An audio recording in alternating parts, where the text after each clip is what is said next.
Përshëndetje të nderuar miq, do të flasim për situatën politike në Kosovë, për zgjedhjet atje, jemi në pritje të zgjedhjeve, për situatën në trevat tona, çfarë po ndodh, lëvizjet e fundit, të gjitha këto çështje do t'i diskutojmë më mirë se me këtë tjetër me komandantin Hisem Berisha, i deputeti i PDK-s, i cili në këto zgjedhje nuk do të marrë pjesë pra si kandidat. Zoti Berisha, përshëndetje dhe faleminderit. Përshëndetje edhe për ju. Faleminderit për interesim. Faleminderit ju zoti Berisha, por këto zgjedhje duket se janë copy-paste kandidatët, copy-paste edhe programet, copy-paste edhe situata, ndoshta kjo ju ka për ta thënë thojza, ju ka mërzitur dhe ju, duke qenë se s'ka një motiv të ri, ndoshta se shihni në horizont edhe zgjedhje të reja për të mos marrë pjesë, për ta nisur me këtë. Tani, unë asnjëherë tërheqjen nuk e konsideroj hap taktikisht të mençur, as inkurajues dhe nuk e konsideroj as gjest kuraje qytetar apo burrërie siç e kemi tradicionale ta themi, sepse tërheqja është me kriju hapësirë tjetrit, me kesh përdorur situatën për cilën je i përkushtuar me mbrojt apo me avancu përpara. E tani, pse mos pjesëmarrja? I kemi 2 vite blokade institucionale dhe leadershipi aktual i gjithë spektrit politik, nuk po flas për akuza në një drejtim, nuk gjetën kurajo, nuk gjetën forcë, nuk gjetën kurajo qytetare që të arrijnë një kompromis, të ndërtojnë një kompromis si mekanizëm i cili do të çojë përpara çështjet që janë të interesit përgjithshëm. Do thotë, arritën që për emrat përveçëm, që për interesa personale, grupore të tjera, të sakrifikojnë edhe atë që quhet shtet, funksionim institucional i shtetit, rand kushtetues dhe imazh ndërkombëtar të shtetit. Kosova sot konsiderohet si një shtet fatkeqësisht jo funksional dhe nuk është pushteti shtetëror në Kosovë nuk konsiderohen partner të sigurt për vendimarrje të rëndësisë veçantë apo marrëvendimmarrje ndërkombëtare. Konsiderohen si pushtet jo serioz për çuar përpara procese politike dhe vërejtjet e diplomacisë ndërkombëtare ndaj Kosovës janë të karakterit sikur për kategoritë infantile. Apo kupton, janë vërejtjet të cilat tregojnë se nuk ka siguri në këtë lloj pushteti. Domethënë, janë aq pasigurt sa nuk mund t'ju besohen as çështjet esenciale për mbajtjen e shtetit funksional. Dhe kujt i shërbejnë këto? Këto i shërbejnë përmbushjes së doktrinave serbe, të akademive serbe historikisht, që thonë se shqiptarët nuk janë të aftë të ndërtojnë dhe të mbajnë shtet. Dhe unë mendoj se kësaj klase politike me të gjitha format duhet i thuhet ndal. Qoftë edhe me votë, mirë po me qenë se mekanizmi votë është çështje më shumë edhe relative dhe është çështje menaxhimit që bëhet brenda institucional. Do thotë në Kosovë tashmë është e njohur se është bërë cënimi asaj që është vlera unike e shtetit dhe që është vota. Është keq përdorur, ju keni pa njëri që ka arrit me vjedh deri me forma ndryshme 6.000 vota. Një votë është kemi. Në këtë deri tani e kishim dëgjuar në Shqipëri, se vazhdojnë, ne kemi akuzat akoma, po aty nuk kishim dëgjuar ndonjëherë në anën tjetër të. Pikërisht pra, kjo është një shkollë e keqe që morëm nga përvojat tona, nuk po them për Shqipërinë, po njëjta situatë është në krejt vendet e Ballkanit. Të gjitha ato shtete, unë ti kem pas rastin bisedojmë për putinizmin si dukuri që po instalohet në shtetet e ish bllokut lindor apo shtetet që kanë jetuar në regjime komuniste. Vladimir Putini me vendim dhe ndryshim kushtetues i garantoi vetit pushtet përjetshëm. Deri në vitin 2030 e ka të garantuar me vendim. Tani, njëjtën gjë po pretendojnë leadershipi vendor joni. Në Shqipëri keni 4 mandate që nuk po e paragjykojmë mënyrën se si ka qeverisë dhe si është situata e demokracisë e zhvillimit ekonomik në Shqipëri. Por po flas vetëm në një kriter ta zënë që Shtetet e Bashkuara të Amerikës kanë mujt ta bëjnë një marshall të përhershëm në Shtetet e Bashkuara. Por 2 mandate mundet një individ. Asnjë më tepër. Dhe të jetë presidenti më i suksesshëm në botë. 2 mandate. Sepse nuk duan me lëndu, me kriju hapësirë për lëndim të demokracisë. Demokracia është një regjim shumë i ndihshëm që kërkon shkallë lartë përgjegjësie. Njëjtin pretendim sot e kanë Kosovë. E kemi marrë një vit Kosovën të bllokuar për emrin e përveçëm të një kandidati për kryetar kuvendi, që nuk ishte në rregull.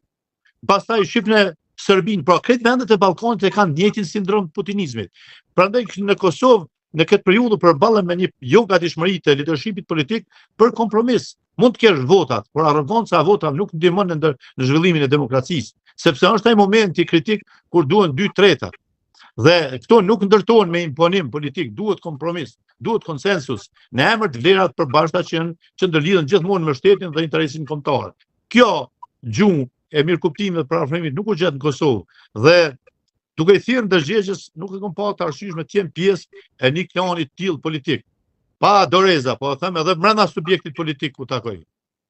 Kur brenda subjektit ende mund të kenë hapësirë për garim, persona që janë këtu për prekjen e votës në forma kompromituese dhe korruptive, atëherë s'mund të jem në një listë tillë. A është kjo revolt edhe për faktin që opozita nuk u bashkua apo tani unë kam një mendim ndryshe. Unë nuk shoh opozitë bashkuar, se kjo është unifikim mendimi. Ne kemi vujt nga regjimet që kanë pas një mendim të unifikuar. Dakor, por ju thoni që përballë kemi të keqja më të madhe, tani bashkohet e keqja më e vogël që ta largojmë më të madhe? Po, atëherë, ky bashkim do të jetë secili subjekt opozitar, që janë të spektrit të djathtë kryesisht, popullor, atëherë konservativ, atëherë duhet me mjetet e tyre, me format e tyre të veprimit demokratik, ta kenë objektivin e përbashkët, jo të bashkohen, por të kenë objektivin e përbashkët. Cili është objektivi i përbashkët? Shpëtimi i shtetit dhe vlerat shtetit. Shpëtimi i standardit në të cilin po duhem me ngrit vendin, mbi të cilin po duhem me ndërtu shtetin. Nuk kem na luksin të zbresim kriteret e vendosura ndërkombëtare të demokracisë në nivelin tonë. Ne duhet ngritim nivelin atyre kritereve. Dhe kjo ishte edhe arsyeja pse unë kam qenë shumë kritik edhe në gjuhën parlamentare, po edhe mediale, qoftë në raport me në subjektin që është ka menaxhon ka udhëhequr shtetin si prej 2019-s, e gati po bën 7 vite, për gjithë ato stërkjeshe që u kanë bërë edhe statusit shtetit, pra me të reformatimin e dialogut dhe të marrëveshjeve ndërkombëtare, që ka sjell tek një marrëveshje plan franko-gjerman. Dje e keni pas analistin Aleksandr Janish, duket është nga Kosova që jeton në Beograd. E dini çfarë deklarate bën, sa shkëpuesës. Kemi fituar, thot, me planin franko-gjerman, pikën 7 kemi fituar më shumë se ç'kemi kërkuar si Serbi. Pra, na kemi fituar më shumë se çfarë kemi pretenduar si Serbi në Kosovë. A ka gjë më të shpruese se ti më shkatruar me dëmtu integritetin territorial dhe sovranitetin politik të shtetit tënd për i natë si mre vdekti mbirë. Se gjëja marrëveshje e 13-s pas kanë qenë të dëmshme, po marrëveshjen e 13-s e kreu gjykata kushtetuese, e zhveshin nga kompetencat ekzekutive që pretendoheshin me atë planin për asociacionin. Dhe atje shkruan qartë se kompetencat e asociacionit i jepen nga qendra, nga qeveria qendrore. Sot asociacioni i ka kompetencat dhe autoritetet të lidhura me rezolutën 1244. Vetëm me rezolutën, jo me deklaratë pavarësisë, jo me kushtetutë Kosovës. Është subjekt paralel me Kosovën, nuk është i subordinuar. Dhe tani Janiçi thotë kemi fituar më shumë se ç'kemi kërkuar. Po para tjetër thotë që e bashkuan Veriun me Kosovën. Po mirë, po ajo protesta Kosova është zemra e Serbisë, që po mbaqet 2-3 ditë. Mu për te urës Mitrovic, çfarë dëshmon ajo? A keni pas sloganin për te urë, Kosova është zemra e Serbisë dhe protesta qytetare. Ku është ajo pavarësia? Ku është ajo sovraniteti? Si po guxoj ka dikush me ta cënuar rendin kushtetues edhe ti nuk vepron. Sepse të thuash Kosova është zemra e Serbisë, është cënim i drejt për drejt i rendit kushtetues. Rendi kushtetues është vepra ose është institucioni më i lartë që duhet ta mbrojë shteti, me të gjitha mjetet, edhe me ushtri. Edhe me ushtri. Zoti Berisha, po si shpjegohet që ndoshta nuk e justifikon argumenti i blerjes së votave këtë rritje të kurtit, pavarësisht gjithë këtyre? Tani unë kam bërë këtë elaborim shumë herë. Ne jemi përballë 60%-shit, i cili ka qenë 60% kundër luftës, i cili ka qenë 60% për pavarësinë si akt tradhtie, i cili ka pas atë sloganin bashkim kombëtar, ndërkohë që në kushtetutë tonë për ta nxjerrë Kosovën në shtet është fut kjo siguresa se nuk bashkohet me asnjë shtet për të qenë shtet i pavarur dhe sovran. E të tjera. Pra është sisje një propagandë aq e tmerrshme, sa është kriju perceptimi në popull se 20 vjet qeverisje të gjithë spektrit tjetër politik kanë qenë 20 vjet shkatrim. More zotni, ne kemi trashëguar një Kosovë të rënuar nga lufta. O kur tham të rënuar një sikur Gaza që duket sot. Dhe tani shumë nga ju përmes mediave keni pas mundësi atëherë me xhiru, edhe tani me i pa. Dhe sot nuk ki asnjë gjurmë luftës atëherë për çfarë shkatrimi po flasim. Pra u kriju ky perceptim. U kriju se këta njerëz kanë vjedh. Këta njerëz kanë zotruar krejt pronat dhe pasuritë e Kosovës. Shtrohet çështja për 7 vite gati qeverisje. A ka një të akuzuar për krim të organizuar dhe korrupsion, që ka qenë kauza kryesore, për krim të organizuar dhe korrupsion, që është gjykuar apo është dënuar për 7 vite. Ndoshta nga që tani po bën ligjin për konfiskimin e pasurive, më duket. Kur, për sa vitesh? Po të lutem, ligji për konfiskimin e pasurive ekziston në ligjin penal të Kosovës. Nuk është i draftuar si ligj për konfiskim, por vepra penale e abuzimit me pasuritë politike ekziston, pasuritë publike ekziston në ligjin penal të Kosovës. Pse no dashka me u bloku ky proces për shkak se s'pas ka një byro atje për konfiskim? Kjo a ditë çfarë byroja? Edhe ti e moshare, unë kam studiuar në Shqipëri dhe e di pak a shumë. Kjo është lufta e kulakëve në kohën e Enverojës, diktaturës. Lufta kundër kulakëve. Kulakët janë çujt njerëz e fuqishëm ekonomikisht.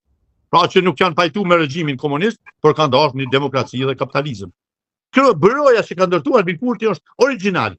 Është byroja e regjimit diktaturës që ja sollën ai zoti Hoxhaj pe Shqipërie si model të modifikuar tash në këto parimet e legjislaturës evropiane dhe është një byro që do të luftoj kulakët. Kush janë kulakët në këtë vend? Albin Kurti si Enver Hoxha. Origjinal regjimi i tij me nësi ati. Veç se tash është prima demokracisë nuk e lën me urrit. Por ai po e instalon dal nga dal me presion, me mekanizma po e instalon. Tani, a dini kush janë kulakët në këtë vend? Unë kam një përjetim timin personal. Një profesor më thoshte një ditë, ka kohë, më thoshte, si ka mundësi thotë në Pej, kështu e filloi ai. Ajo qendra tregtare e madhe, shtëpi e madhe vështryt në atë zhargonin ton, ishte Smajli. Tani Smajli nuk di kush ishte. Por Ramush Haradinaj ka pasat nofkën Smajli në luftë. Pastaj pika karburanti ndalit Pejës ishte Smajlit, një tjetër në Deçan e Smajlit, në Gjakove Smajlit, ndalit Prizrenit e Smajlit. Tha veç Smajli, pra, shifet çfarë shqetësimi kishte. E unë ju kundërpërgjigja. Pse mërë profesor, thash, më mirë që është e Smajlit,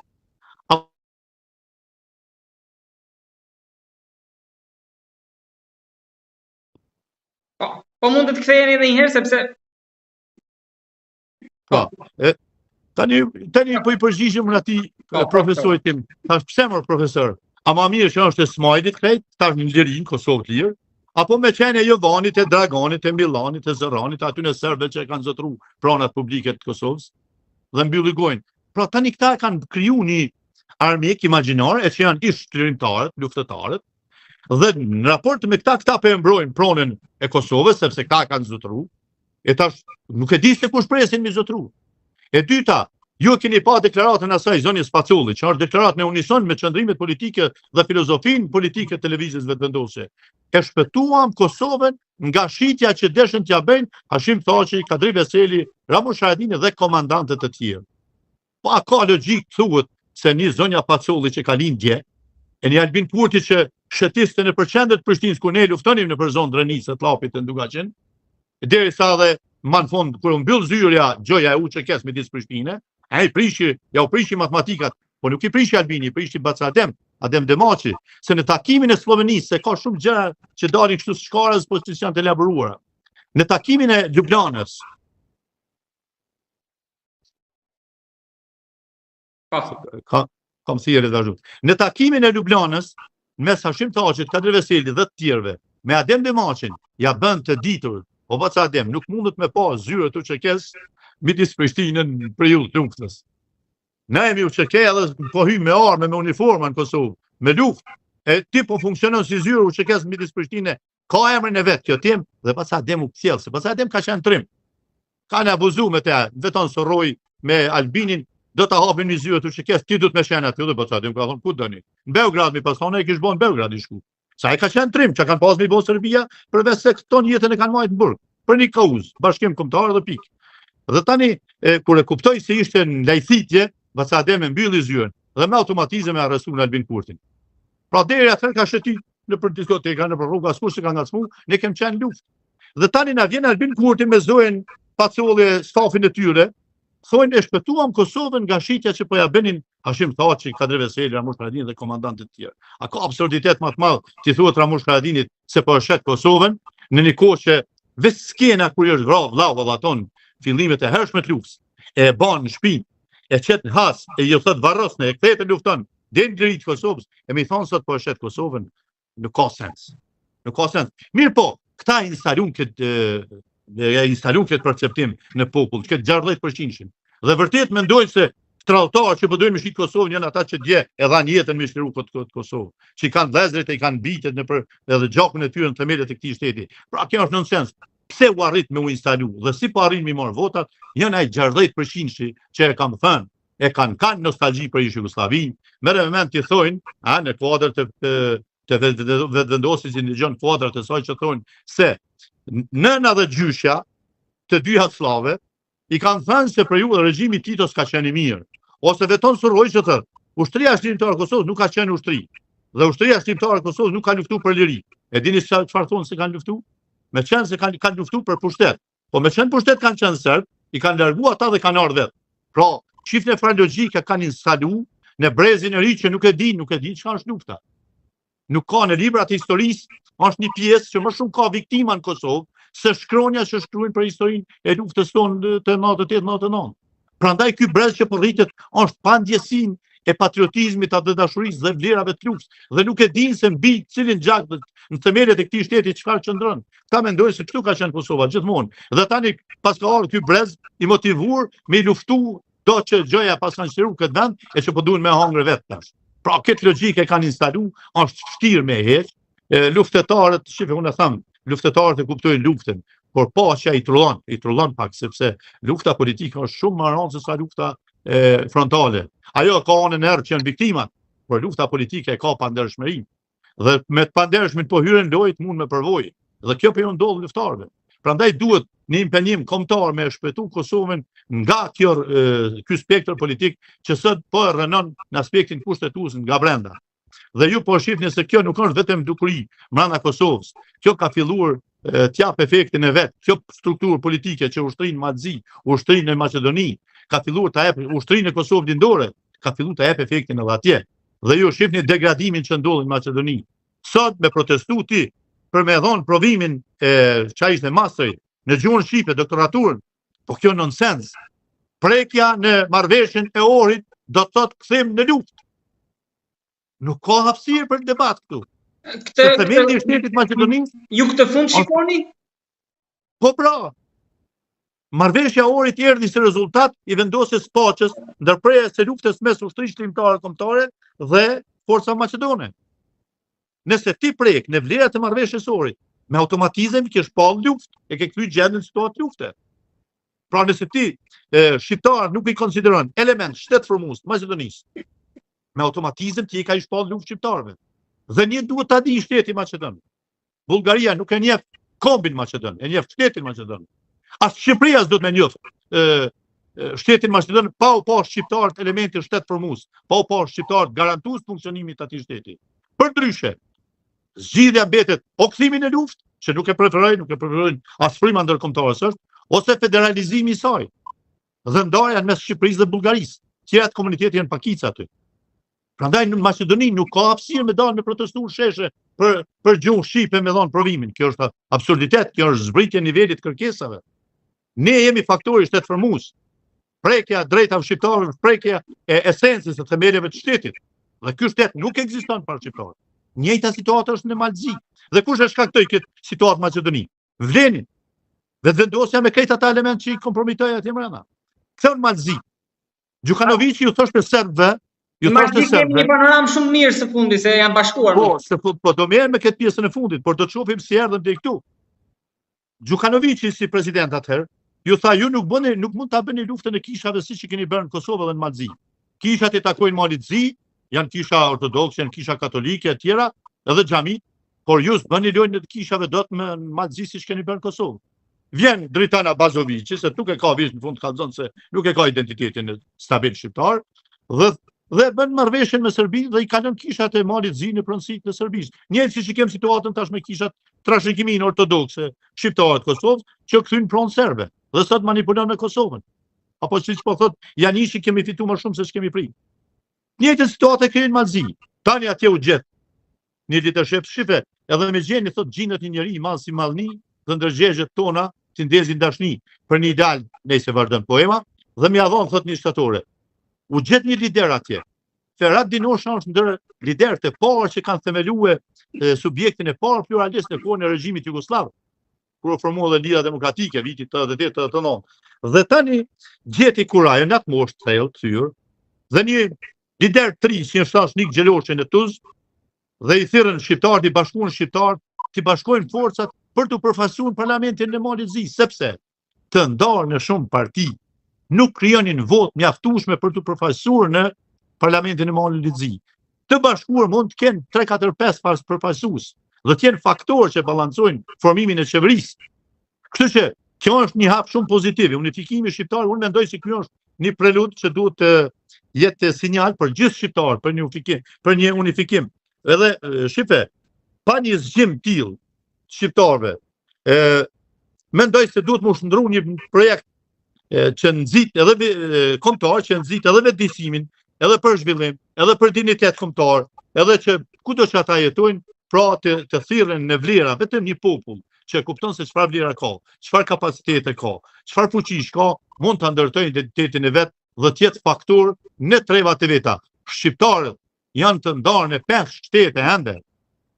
Përpara ka qenë edhe pjesë edhe Kosova, por sot Kosova e ka rrezikun se është pjesë kushtetuese e Serbisë. Ende nuk e ka mbyll atë shkputjen, që të konsiderohet një shtet i dytë shqiptar i pavarësuar tërësisht dhe tani të luftohet për shqiptarët në treva tjera. Por shqiptarët mbesin në 6 treva të ndarë prapë, në 6 shtete, Çamt atje, Arvanitasit, pastaj shqiptarët Maqedoni, shqiptarët Malzi dhe shqiptarët në Kosovën lindore. Po, aty është një lajm mirë që erdhi një delegacion amerikan, ndoshta për të më shumë zë pasivizimit të adresave, por kishim dhe stërvitjen e NATO-s, që e keni trajtuar edhe bashkë me elementet e saj në një tjetër analizë tuaj. Tani, kjo modeli i Mali Zi, shqiptarëve të Mali Zi, duhet ju shërbej shqiptarëve në Maqedoninë veçanti, sepse ata kanë formulë kushtetuese, nëse si kanë 20% të zgjedhjeve, ata nuk janë detyrimisht pjesë e bërjes së qeverisë. Ai mund t'i përdorë siç i ka përdorur Vlenin Mickovski. Po këta nuk kanë kurfar roli aty, s'kanë fuqi vendimorëse. I ka përdorur vetëm si pateric, si dekor. Kurse kur i kanë 20% të votat përgjithshme në Maqedoni, këta janë element i formimit të qeverisë. Dhe ju e dini se në Maqedoni kemi pas edhe kryeministrin, edhe kryetarin e parlamentit shqiptar. Edhe në gjuhë shqipe në formë parlament. Tash po ju thonë, folni maqedonisht se s'ju kuptojmë. Ama herët nuk i thëshin kryetarit të parlamentit për folë kjo shqip. Pra këtu ka degraduar. Mali Zi është një model se si duhet veprojnë të unifikuar. Edhe shqiptarët, ta them edhe një diçka që ndoshta është pak e dhimbshme. Edhe çamet që organizohen në subjekt politik në Tiranë. Duhet të trajtojnë dhe të lejojnë të unifikohen, jo të ketë gjithmonë 2-3 asi organizata çame, parti çame. Çamet duhet të jenë të unifikuar parlamentin e Shqipërisë. Por jo në Shqipërisë. Por në Greqi, atje duhet të shkojnë. Aty du të bëjnë luftën në qamëri. Jo të vinë Tiranë, bëjnë politikë në parlament Tiranës. Kjo do të ishte njëjtë si kur na me organizu me ardhë në Tiranë me mbrojtë Kosovën. Njëjtë po bëjnë kështë shqiptarët e Kosovës lindore. Të gjithë janë vendosur në fushë Kosovë e në Gjilan, provojnë mu integru në politikë, në procesin e politikë të Kosovës, si që bënë Albin Kurti nga Mali Zi në Kosovë, ose Lumira Bizhiku nga Prasheva vjen në Kosovë, e asë njeri për i tyre nuk kthehet në vendin e vetë, e me bon liderin, me bon herojnë atje në vendin e vetë. E me kërku mbështetjen nga Kosova, nga Tirana. Shumë herë kam bisedu, thot, po ju dini regjimi serb, gjandarmërinë ka në Kosovë lindore, çfarë represioni, thash, pse në Kosovë vitet 90-ta çokolata na kanë dhënë neve. Dajak na kanë dhënë, burg na kanë dhënë, vrasje. Por kemi rezistuar deri në luftë. Dhe bota ka kuptuar se ne jemi në proces, ne jemi të drejtën tonë. Tani, pati një stërvitje të përbashkët NATO-s me forcat serbe. Unë e shoh më shumë në si një proces normal për të çuar mesazhin e sigurisë për rajonin. NATO është organizatë edhe politike edhe ushtarake. Dhe misioni i saj është mbrojtja e paqes në kontinentin e vjetër. Po them për Evropën, ku përfshihet edhe Ballkani Perëndimor. Dhe normal se këto mund të shihen prej 2 prizmeve. Po prizmi i parë që shohun është çështja e sigurisë, mesazhi i sigurisë. Ju e dini se Kosova gjatë këtyre gati 7 viteve të regjimit të pushtetit të Albin Kurtit ka qenë vend prej ku janë përqu sinjalet të një lufte të mundshme, të një sulmi të mundshëm nga Serbia. Dhe është thyrë në një vend ku asnjë investitor serioz se shef Kosovën si mundësi të investimit. Pse? Sepse është vend ku vetë qeveria vetë pret me pas luftë. Edhe Albin Kurti e tha që me këtë fshi që kemi duhet ta mbajmë pushkën mbushur gjatë gjithë kohës. Brenda. Bravo. Tash duhet Albin Kurti më i thonë, forca e sigurisë Kosovës po ndërtohet në partneritet me cilën gardë të Amerikës, me Ajovën. Full SOFA agreement me Ajovën. Po forcat armatose të Serbisë në partneritet me gardën e cilit shtet amerikan ndërtohen. Ohio, full SOFA agreement. prej stërvitjeve të ushtarit e deri në stërvitje më të larta. Po trajnimi i përbashkët me NATO-n. A janë këto demanti plot i pretendimeve të Kurtit se Serbia do ta sulmoj Kosovën? Unë po e them me përgjithësi, Serbia asnjëherë nuk e heq nga mendja krimin e Kosovës, luftën për Kosovën, krimin, marrjen e Kosovës e tjera. Kjo është një dogmë politike, fetare, çfarë dush atje në Serbi. Por, me pretenduti se Serbia po sulmon Kosovën, e komandohet komplet struktura saj ushtarake nga garda e Ohajos, full of agreement bashkëpunim, po kur merr vendim ai generali i shtabit përgjithshëm të forcave të Serbisë, me sulmu Kosovën, afër tij është generali i forcave gardës nacionale të Ohajos. Si po mu i kanë me marrë vendim me sulmu Kosovën, kur në Kosovë janë forcat e NATO-s dhe vetë SBA-ja? A u dëmë, s'ka kur farsensi. Ose si po mu i kanë me marrë vendim, kur Serbia është pjesë e partneritetit për paqë dhe merr pjesë në misione ndërkombëtare, kur NATO jo bën ushtrime të NATO-s bashkëveprim me forcat serbe dhe testojnë komunikimin, mbështetjen logjistike, operative e tjera, dhe tani po bëj ka sulm në Kosovë. Asnjëherë politika serbe s'heq mendjen nga pushtimi i Kosovës dhe kthimi i Kosovës. Por me sulmu Kosovën ose me prek NATO, si me prek SBA. Prandaj nuk ka sens. Çfarë ndodhi? Kjo ka një mesazh i mirë se NATO-ja megjithatë përkujdeset dhe e ka në fokus ruajtjen e sigurisë në rajon dhe në glob. Prandaj rajoni nuk mund të operojë, as sa do hegemon që të bëjë Serbia me ato sisteme raketore ku ta dyn, pe Rusisë, pe Kinse, pe Iranit. Prap këtu është rolin e kryesor e ka NATO dhe kanë SBA. Dhe Serbia mund të zvarrisë procesin, por e ardhmja saj nuk mund të jetë më Rusia, sepse Rusia e kam thënë ditën e parë sulmit në Ukrainë dhe po përsëris me qenë së moda rasti. Ukraina do të jetë varri i Rusisë. Pik. Rusia do të zhërbehet në aspektin ekonomik. Do të dorëzohet ekonomikisht para botës dhe para demokracisë botërore. Jo rastisht ka me zgjatë lufta aty 10 vite.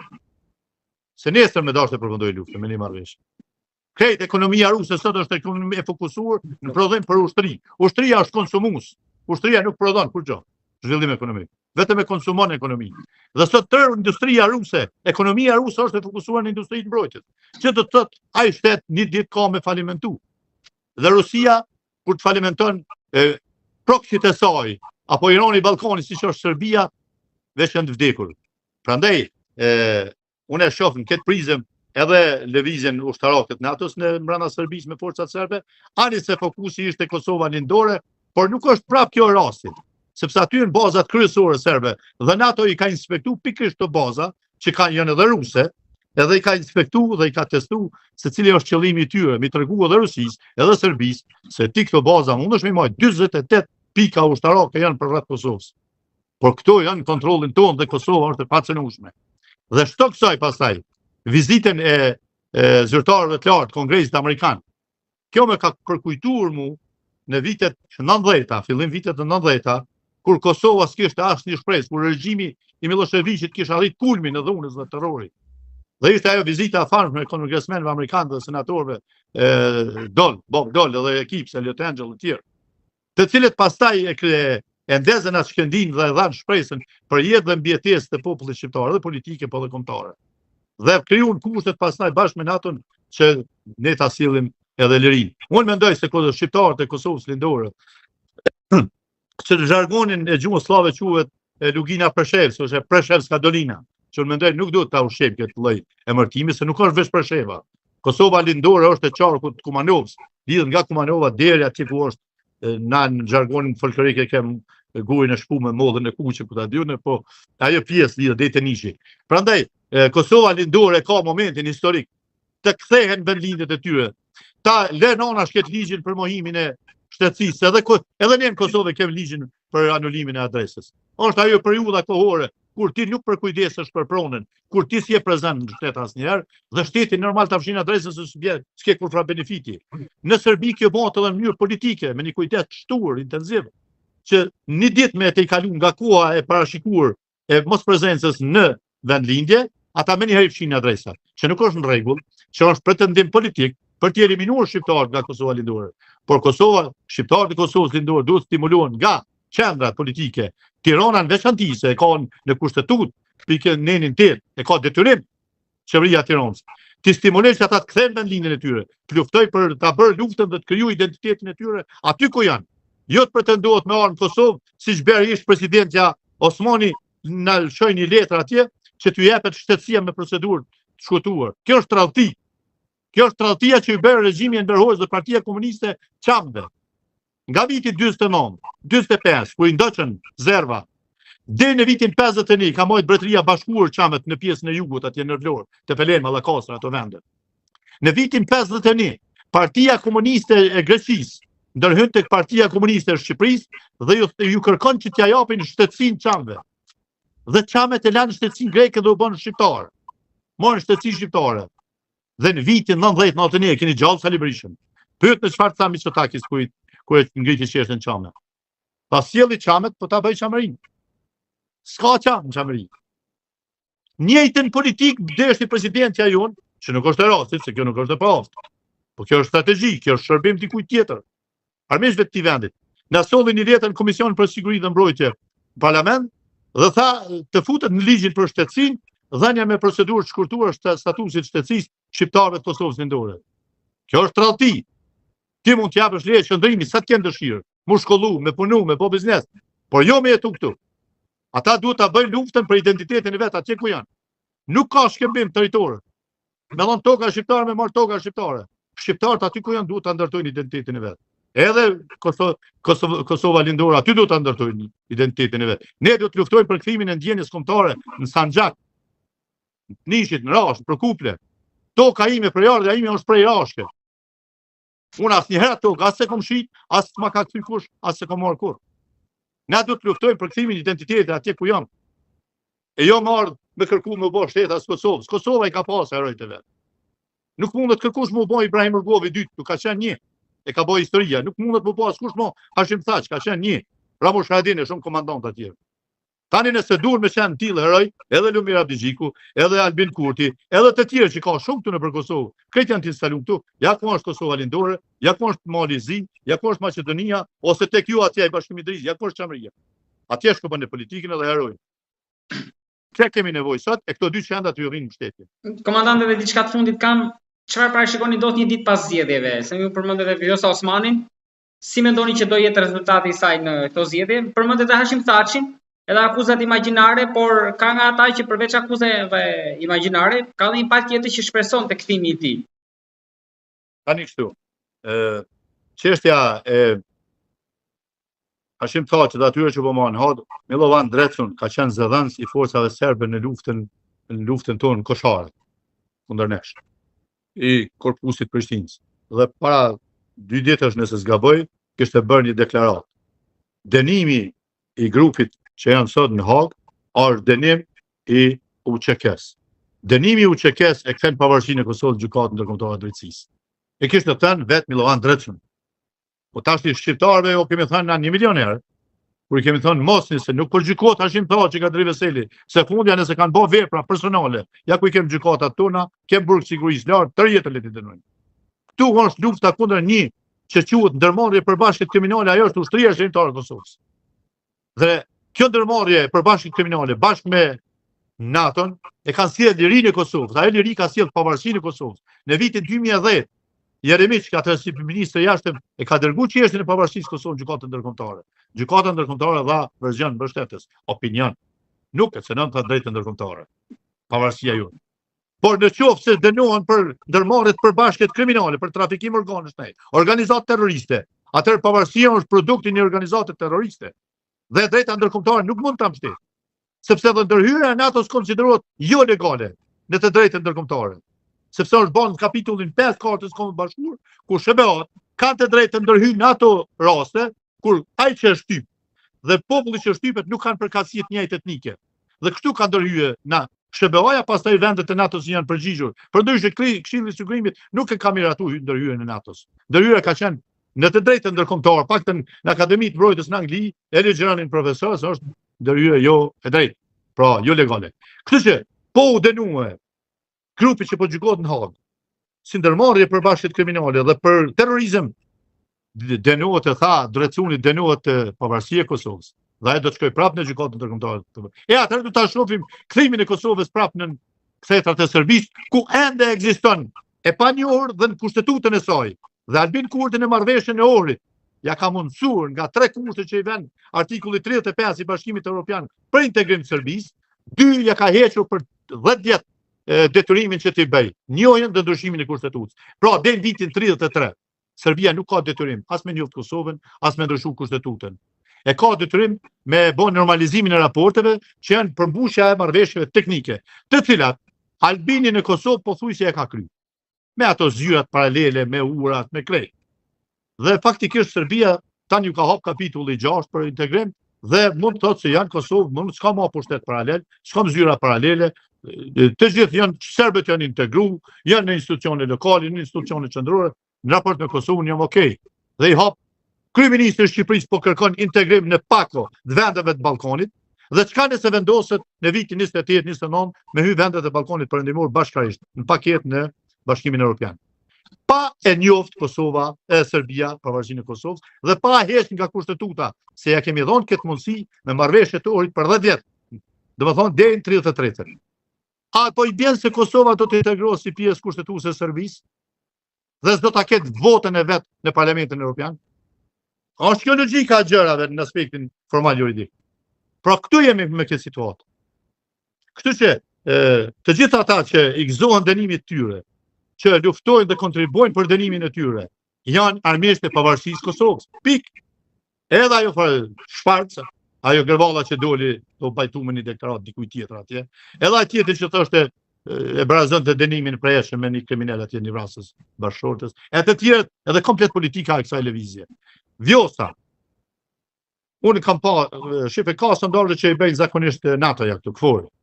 Ata bëjnë njërë periodike, edhe gjatë vitit, edhe kush ka zgjedhje. Po kur afron zgjedhje kanë më intensive, dhe para ndoshta ka pas dikun 5 javë, 6, pa data zgjedhjeve, kanë pas një parashikim se Vjosa do të bardh me vete një numër të madh të votave.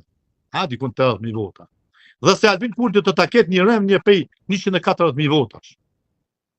Pra ky ishte një prognozë e tyre. Pastaj një rritje të LDK-s në një 7-8% dhe një rritje të PDK-s në një përqindje që e bën fuqi të mjaftueshme për ta krijuar koalicionin për bërje të qeverisë.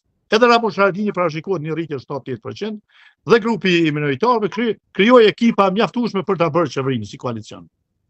Mirpo, mënyra, strategjia që ka zgjedhur Vjosa Osmani, duke u menduar tani ta etiketoj Albinin për tradhti, për luftë kundër Amerikës, për toksa, për bëndstillin, këto prollash, se gjitha janë vërteta. Këtë armiqësi që i kanë kryer në raport armiqësimi i Kosovës me Bashkimin Evropian, me Shtetet e Bashkuara të Amerikës, me aleatet ndërkombëtar, kanë ndodhur vërtet nga qeveria Kurti.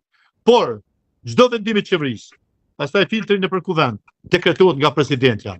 Është presidentja që ka vu dekretin gjitha këtyre stërkeqeve politike dhe institucionale, qoftë brenda në aspektin ekonomik, social e funksional të shtetit, qoftë në raportet diplomatike dhe ndërkombëtare. Dhe s'mundet ajo sot me dal, me në u bo profete e pastër, pse po shon Albin Kurti dhe po etiketon si fajtor. Për kundrazi, unë mendoj se ka dhënë kundër efekt. Dhe është e padinitetshme për lidhjen demokratike, një person që dikur e ka shkatruar komplet lidhjen demokratike, e ka përçall dhe e ka zbrit partinë që ka bën vizionin dhe historinë e shtetit pavarësisë. Me presidentin Rugova e ka zbrit në 11%. Ky është kontributi i Vjosa Osmanit. Dhe tani kjo don me e kthy me ngjall të vdekurin që ka vrarë vet. Unë se shoh as pak moralshme, dhe unë mendoj se elektorati do ta ndeshkojnë me votë. Pra ka një mjerim atje filozofik brenda lidhjes demokratike dhe po shohin shpresën të Vjosa, po unë mendoj se është shpresë e gabuar. E kam thënë, po përsëris. Vjosa Osmani, Albin Kurti, Lumira Dëgjiku, disa struktura në parti teme, në parti tjera, janë struktura të Sorosit, janë bursist të Sorosit, komandohen nga një qendër e vetme, dhe ndërtojnë politika të unifikuar për tërë Ballkanin, edhe në Beograd Vučići, edhe të ju atje dhe Rama Erian Velia se lufta, se kush më udhëheq me politika të Sorosit, e çoi Erian Velia në burg, se nuk kushtoi për fat korrupsioni, se po vjen atë në zyrë të kujtohet. Edhe këtu në Kosovë po të njëjta luftë dhe struktura e Sorosit e ka të kapur komplet vendet e Ballkanit. Vetëm në këto vende ende ka Sorosi dorë në bërjen e politikave. Në Kosovë po është bën në aspekt kushtetues. Në Kosovë projekti Soros është programi politik i lëvizjes vetëvendose dhe vetëm Surrojt në vitin 2021, 14 shkurt 21 zgjedhjet e Nistenitës, kur kanë ardhur me modelin për Republikën e Tretë, dhe një alternativë ndryshe për asociacionin, që të dyja u realizuan. Pra, reformatimi i marrëveshjeve dhe dialogut, marrëveshjet nga all-in-one me njëjë dhe ajo Washingtonit u kthye në planin franko-gjerman. Që janë njësë po thot, kemi fituar më shumë se ç'kemi kërkuar. Dhe e kje tani të Republika Tretë ka qenë marrëveshja Holbrooke-Milošević për largim të administratës dhe forcave serbe. Por, në rezolut numër 44, në paragrafin e parë, thot, një integritetin territorial të Republikës Federative të Jugosllavisë. Ajo rezolut sot është ende në fuqi në Kosovë. Kemë bënë një reformatim e një amandament 14 në Kushtetutën e Kosovës. Por ajo është në fuqi në Kosovë, sepse mbi atë rezolut mandatohet KFOR-i, prezenca KFOR-i në Kosovë, që do të thotë na jemi mes Skirës dhe Karibës. Heqë rezolutën të me e KFOR-in. Le rezolutën, ajo njeh integritetin e Republikës Federative të Jugosllavisë, por e mban KFOR-in. Pra këtu është Kosova. Në këtë zgrips është Kosova. Dhe këtu po manipulojnë ta me Republikën e Tretë. Jo me një republikë ekonomike zhvillimore, por një republikë që ka ofruar Miloševići më shumë se autonomi me pak se pavarësi. Prandaj lufta në këto zgjedhje nuk është çështje sociale, se ky po shifet. Hashiqare po shifet. 200 milion euro i ka destinu ndihma sociale. Më zotni. Këtë rruga kombit të ne ka kushtu 300 milion euro. 200 milion euro, ose dhe i stashen shpërndon 140 milion. 140 milion euro kishin rregullu projekte madhore në këtë vend. 100 euro që ja ka dhonë se cilit kategorisë sociale, s'pe i thomë dvarfën, se po më vjeket me etiketu. Se cilit dvarfën në Kosovë, qëka ja kanë rregullu jetën 100 euro, bre? Cilit dvarfër, s'kajshëm se ka këtu varfëri, me ka një përqindje madhe popullit jeton me 1 euro në ditë. Dhe ai merr 100 euro, çka bën ai me 100 euro? Trego. Një javë ditë, 2 javë mbjetën. Po pastaj tër vitin çka bën ai me 100 euro? Pra, ky ka humb, ky ka djeg, si mi fut në zjarr. 200 milion euro ti shteti. Duke i dhonë nga 100 euro që s'rregullojnë kur gjë. Kurse me 200 milion euro i kish krye 3-4 projekte që janë mjet në gjysë të rrugëve kryesore. I kish krye këtë qerdhët që kanë mjet për prindërit që handikepohen, s'munden me shku në punë për shkak të fëmijëve. Shkon e shpërndon me parë, kishte po i paguaj gjyshet e gjyshat me u pshir fëmin, në vendin ndërtu qerdhët, me punësue edukatorët e reja, me qindra mia edukatorë sot ka në Kosovë të papuna, ky e parë gjysheve për me ble vota, e ato rrinë papunë, në vend se ato miliona, 200 milion, i kishë ndërtu 4-5 qerdhë me njerë. Dhe punësoj edukatorët dhe t'i këshyën e ta fëmi. Le gjyshen të jeton me pensionin e vetë, të jeton lirinë e vetë, mos meret me fëmi, me pelena fëmive. Pra, kjo është logjik populiste, komuniste, me cilin ky ka arrit me trullu këtë popull, dhe këta po kujtojnë se ka ju bën derë, po ka ju bën dombre. Se 33 që janë shkolluar për edukator, janë pa punë. 200 qerdhe janë përmtuar, 4 janë ndërtu për 7 vjetë. Me 200 milion ishin ndërtu gjitha këtu, se qerdhet nuk kanë as kosto. Dhe sot ishin punësu gjithë këto të rinj që kanë kryer Universitetin e Edukimit. E jo me bot tallje, unë e pi jep gjyshëve, unë po t'i jep fëmijës parë. Dhe çka po bëj ka me 300 euro pikëqyr ka gjyshja bebe. E trin me 30.000, me 40.000, me 100.000, 33 me fakultet edukimit. Apo psikologjisë, apo forma tjera të edukimit që duhet jenë sot në përqerdha. Pra, kjo është politikë populiste, tipike komuniste, por qytetarët nuk e lexojnë. Ma shumë kanë dëshirë me mashtruar, Albin Kurti, se mi ju treguar kështu, çish po folim me ty hapur, se është ka ju mashtron. So ka ju bën dom juve, dom bugjetit shtetit, dom të ardhmës tonë. Tani vota do të jetë ajo që duhet me ndalë. Këta po presin se opozita do të bëjë revolucion. Po nuk janë opozita që dalin me bë, nuk dali se bërishan revolucion. Sepse Parlamenti i Kosovës, qeveria e Kosovës, institucionet e Kosovës janë ndërtuar mbi djersën dhe gjakun tëm të bashkëtorëve të mi. Nuk e gjuj me gurën atë parlament.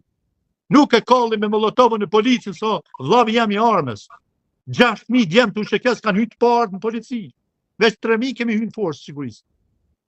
6.000 prej tyre në polici. Dhe çka duhet me dalë në sot me gjujt me molotov, me kall. Jo bra, ato e bojnë veç ajo kategoria e këtyre që bënin atë revolucionin me shamjet kuqe dhe i kallen policë. Non policë sot janë pasy. Përzohet policia edhe gjujt me kukzat të rrugëve e kallin me molotov. Po këto as në Serbisë ta bën kur bre. As në Serbisë ja bojnë policët vetë këto. Këtë dukuri kem pa në Vlorë, kem pa në 97-ën edhe këtu në Prishtinë. S'kam pa kurrë. Prandaj e qytetarët duhet kthjellen. Këto politika sociale, këto ndihma sociale nuk janë ndihma. Kjo është abuzim. Me 200 milion kanë muarsitu vjedhja e 2 miliardë, manen mend, se 14 miliardi ka qarkullue për një mandat qeverisës. Hek ato 52 ditë, 4 vjetë plota. 14 miliardë. 4 miliardë 200 milion ishte viti 25, nuk pati institucione. Ku shkoi buxheti? Se buxheti u nda, u bën institucion sa më miratu buxhetin, pastaj u bllokua gjithçka dhe shkoi 4.2 miliardë. Për këtë vit janë 4.2 miliardë prap s'kemi institucione shkum zgjedhje, që veç qershore me gjysma viti shkoi. Tani duhet rishikimi parë. Ku është buxheti 4 miliardë tjera? Pra, ofër 10 tani, e 14 atër 24 miliardë. A dini se për 2 mandate, 2007-2009, është ndërtu krejt Kosova. Çdo gjë që ka sot ndërtu me Kosovë është prej 2007 deri 2014. A dini sa miliardë janë shpenzuar? 9 miliardë. Kur thom 9 miliardë, nuk po voli përmendsh. Fotoni në ligjin e buxhetit, vit pas viti dhe shifni këto që po them, e keni është publike, se ligji i buxhetit është publik. Me 9 miliardë është ndërtu krejt Kosova. 24 miliardë janë me 2 buxhetet e këtyre 2 viteve pa institucione. Ku janë? Ju kam thënë foltorët kuvendit. Urdhën ju deputetë opozitë, ju që po ndëgjoni, ju analista, ma thoni një projekt 1 milion euro për 4 vite që ka filluar dhe ka përfunduar Albin Kurti. Nuk ka. Prandaj qytetarët duhet kthjellin, është abuzim me t'i dhoni 100 euro sot një herë në vit. Është tallje me ty si i varfër. Se i varfëri nuk ka kohë me mendu për superstrukturë politike siç po bajon. Ai duhet me mendu për stomakun bash, për fëmijën që s'ka mundësi me ble librat për shkollë, as rrobat me qenë në shkollë. Dhe normal si 100 euro i duket si boni zgjidhje për momentin. Ja merr votën edhe 4 vjet të harron, e man në lëmosh, ja dhon 10 euro sot, 20 euro nesër. Jo më zot 100 euro nëse hap çdo muaj, ja ke rrit rrugën. Po 100 euro një herë në vit ose një herë kur bën zgjedhje. Kjo është abuzim. Komandant, unë të falenderoj shumë për bisedën e gjatë që zhvilluam, por ju i preket të gjitha çështjet, duke bërë një skaner të plotë të situatës atje, por dhe në treva tona, të jam mirënjohës shumë. Faleminderit edhe juve për interesimin dhe mundësinë.